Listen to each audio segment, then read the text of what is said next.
She said, "I'm not settling for less." When I asked if she still wanted to be with me, I said, "Neither am I." What she saw me walking into a week later broke her completely. Original post: I, 29 male, had been with Harper, 27, for 3 years. Last month, things came to a head in the most entitled way possible. We'd been having issues. Not fights exactly, just distance. She'd been different since her friend Kendra got engaged to some tech startup founder. Suddenly, our life wasn't enough.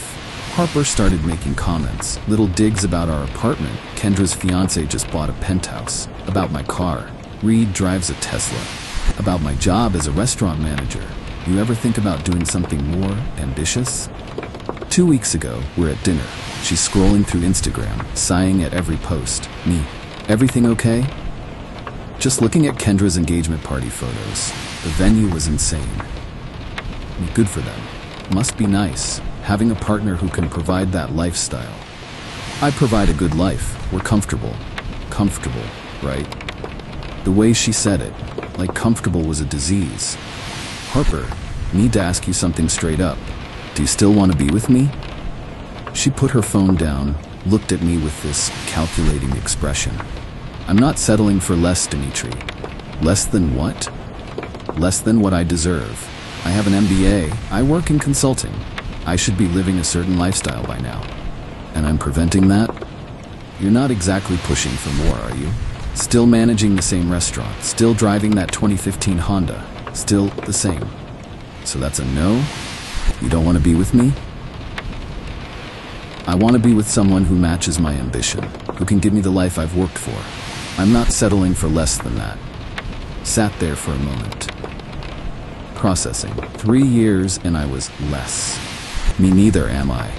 What? I'm not settling for less either. Less than someone who values me for me, not my bank account. Laughing. Don't be dramatic. I'm just being realistic about our future. Me, no. You're right. We both deserve what we want. You want more money, status, lifestyle. I want someone who loves me at any income level.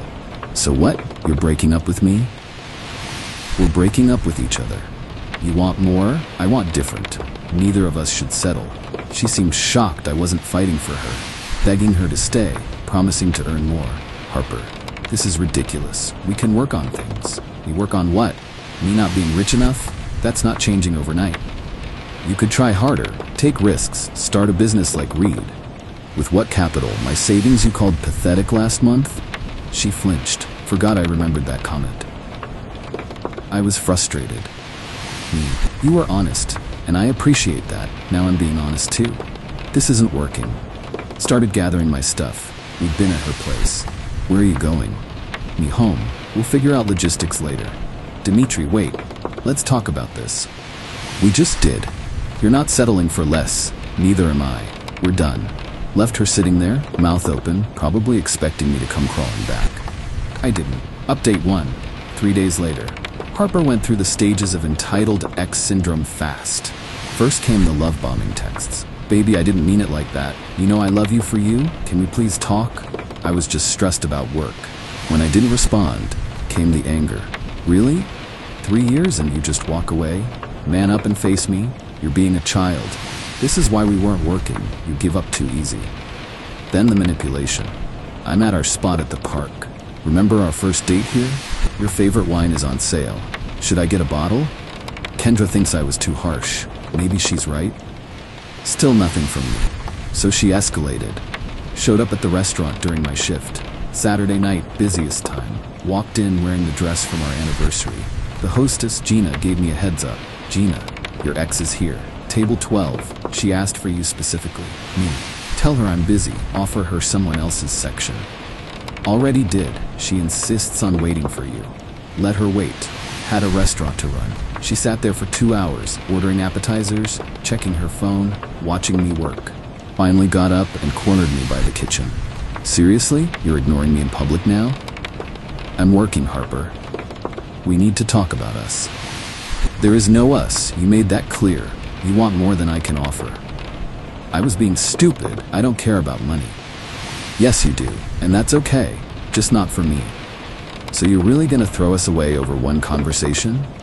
"You threw us away when you decided I wasn't enough. I just acknowledged it." She tried tears right there in my workplace. My sous chef, Antoine, walked by, saw the scene. And boss, need you online. New server crashed the system. God bless Antoine. Didn't even have a new server. Me sorry, Harper. Duty calls. Left her there. She stormed out, but not before telling Gina I was a pathetic loser who'd die alone in this dump. Gina, want me to 86 her? Me, nah. She won't be back. I was wrong. Update 2, 1 week later. This is where it gets interesting. See, what Harper didn't know was that I'd been planning something for months. My uncle Roberto had been wanting to retire, sell his food truck business. 3 trucks, established routes, solid customer base. He'd offered it to me for a very fair price. Family discount plus payment plan. I'd been saving secretly. Every extra shift, every holiday bonus, every tip out. Had almost enough for the down payment. Was gonna surprise Harper with the business plan on our anniversary next month. Show her I did have ambition, just needed time. Well, now I didn't need to wait or surprise anyone. Called Roberto that night after the restaurant incident. Me, Uncle Rob, the truck's still for sale? For you? Always. When you want to see them? Tomorrow? Met him Sunday. The trucks were beautiful. 2 taco trucks, 1 dessert truck. Books were clean, profits steady. More importantly, expansion potential was huge. With your restaurant experience, you'll triple this in 2 years. We shook on it. Papers signed by Wednesday. I was officially a business owner. But here's the karma part. Remember Kendra's fiance, Reed? The startup golden boy?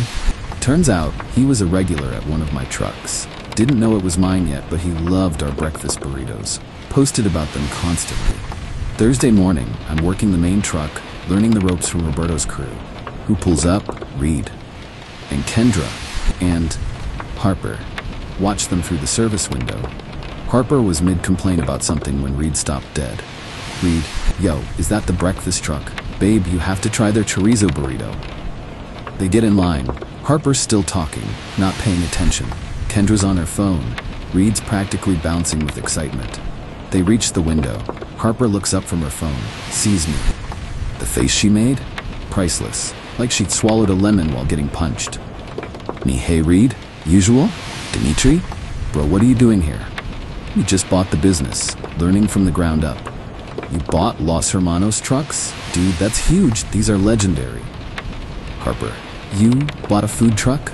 Me, 3 actually, plus the commissary kitchen and the roots. This is insane. I've been trying to get Roberto to sell to me for years. Man, we should talk. I've got ideas for app integration, delivery expansion. Wait, you're Harper's ex? The restaurant manager? Former restaurant manager. Current owner-operator of Los Hermanos Food Group. Harper couldn't speak, just stared. Reed kept going.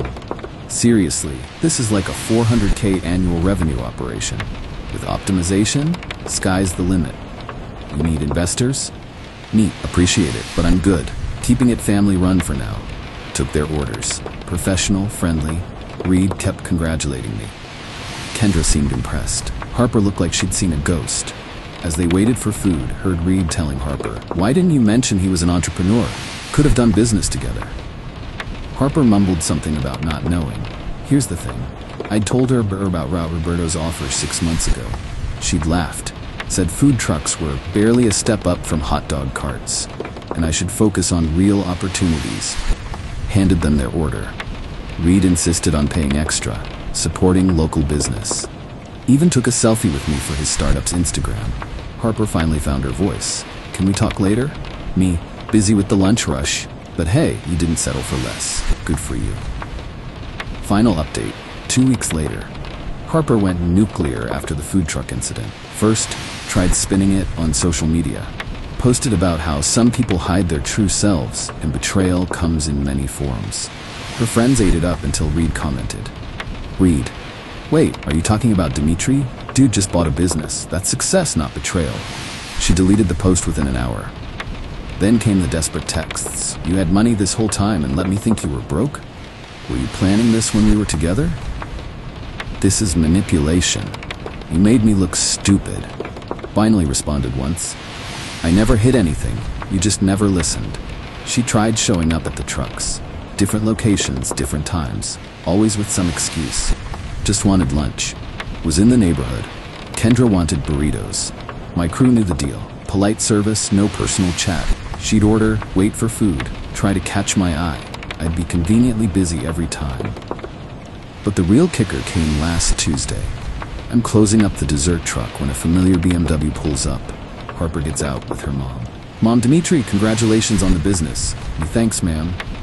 "Harper told me you bought Roberto's trucks. Very smart. I always said you had good business sense." Harper standing there dying inside. Her mom had always liked me. You know, Harper's father started with one restaurant, now he has 6. Humble beginnings make the best entrepreneurs. "Mom, we should go." "Nonsense. Dimitri, you'll cater Harper's birthday next month, yes? Family discount?" The audacity. Harper actually perked up thinking this was her in. "Sorry, I'll be in vendor training that week. New equipment." Wasn't a lie. Was getting new grills installed. Just didn't mention it was only a 2-day job. Oh, that's too bad. Harper, you should have locked this one down. Good men with ambition are hard to find. I tried, Mom. He's the one who what? Refused to be belittled? Grew tired of being called less than? Yes, Harper told me everything. Plot twist. Mom was Team Dimitri. I told her she was being foolish. You don't measure a man by his current bank account, but by his character and potential. Can we please go? Mom, in a moment. Dimitri, I heard from Reed you're looking at a brick-and-mortar location? Considering it. Few spots in mind. The old Rossetti's place is available. Great foot traffic. I know the landlord if you need an introduction. I'd appreciate that. Thank you. Harper looked ready to combust. Her mom, the woman who pushed her to marry up, was networking with her lesser ex. They left, but not before Mrs. Chen bought 6 dozen cookies for her book club and slipped me her business card. Call me about that property. Last I heard, Harper's dating some finance guy Kendra introduced her to. Makes good money, drives a nice car, takes her to fancy places. Exactly what she wanted. Also heard he's boring as paint, works 80-hour weeks, and thinks food trucks are unsanitary. Meanwhile, I'm pulling in more in 3 months than I made in a year at the restaurant. Hired 2 of my old kitchen staff who needed better pay.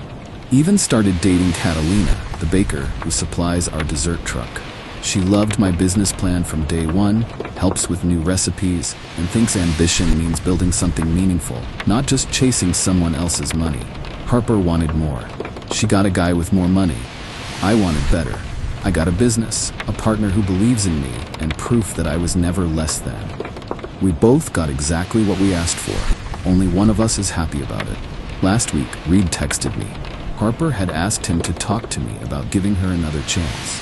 His response? Told her she had her chance with a future business owner and blew it. Also, my app partnership offer still stands. Call me. Funny how not settling for less works both ways. She thought she was the one settling. Turns out I was. Not anymore.